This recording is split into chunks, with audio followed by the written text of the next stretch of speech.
안녕하십니까 여러분. 말씀으로 하루를 여는 천수답의 새벽 묵상. 오늘은 고린도전서 14장을 빗나간 방언의 은사라는 제목으로 묵상합니다. 방언은 사람이나 짐승의 혀를 뜻하는 글로사라는 단어를 사용합니다. 이 단어는 신약 성경에서 종종 어떤 지방의 언어를 의미할 때 사용되곤 하였지요.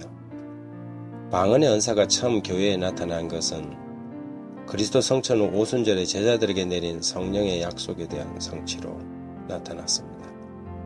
제자들은 오순절에 각국에서 모여든 청중들에게 예수의 죽었다가 다시 살아나심과 그분으로 말미암아 얻는 구원에 대하여 설교하였는데, 그때 저들은 방언의 은사를 받아 말하게 됩니다. 이 은사는 창세기 11장에서 하나님이 사람들의 언어를 혼잡케 한 이후 언어의 장벽이 복음의 장벽으로 이어지자 그 언어의 차이를 잠시 극복하게 하심으로 피차 서로 알아듣게 하신 것이지요. 오순절 방언의 은사는 알아듣지 못하는 사람들이 서로 알아듣게 하는 방언의 은사였습니다. 이것은 복음 전파를 위해 필요되는 특별한 은사였고, 베드로는 이것을 요엘 선지자의 예언의 성취로 적용하였지요. 사도행전 2장 16절, 17절, 18절에 이는 곧 선지자 요엘을 통하여 말씀하신 것이니 일렀으되 하나님이 말씀하시기를 말세에 내가 내 영을 모든 육체에 부어주리니 너희 자녀들은 예언할 것이요 너희 젊은이들은 환상을 보고 너희 늙은이들은 꿈을 꾸리라. 그때 내가 내 영을 내 남종과 여종에게 부어주리니 그들은 예언할 것이요. 그런데 문제도 많고 탈도 많은 고린도 교회에서도 방언을 한다고 주장하는 무리들이 나타났고, 저들은 마치 그 방언의 은사가 믿음의 증거요 최고의 은사인 것처럼 주장하였습니다. 바울은 사람들을 통하여 고린도 교회의 상황을 전해 듣고 고린도 교회에 나타난 방언의 진위를 직접 듣지 못한 상태에서 그것에 관하여 조언하고 있는 처지였습니다. 우리는 전반적으로 본 14장을 읽으면서 고린도 교회의 방언이 오순절 방언과는 근본적인 차이가 있고 그것이 교회에 잘못 사용되고 있다는 것을 알 수 있습니다.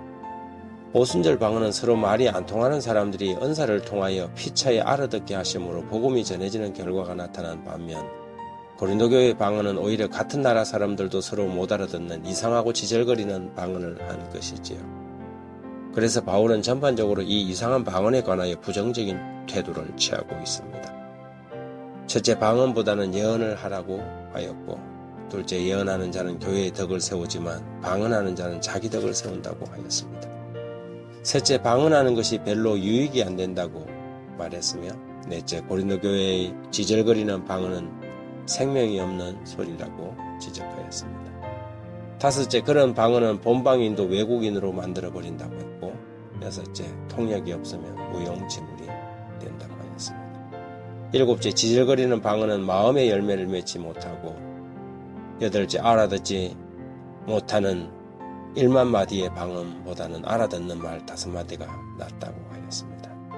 아홉째, 온 교회가 다 그런 방언을 한다고 하면 사람들이 미쳤다고 할 것이라고 이야기했으며, 10번째는 모두 방언한다고 지절거리면 교회가 질서가 없는 것이 아니냐고 하였지요.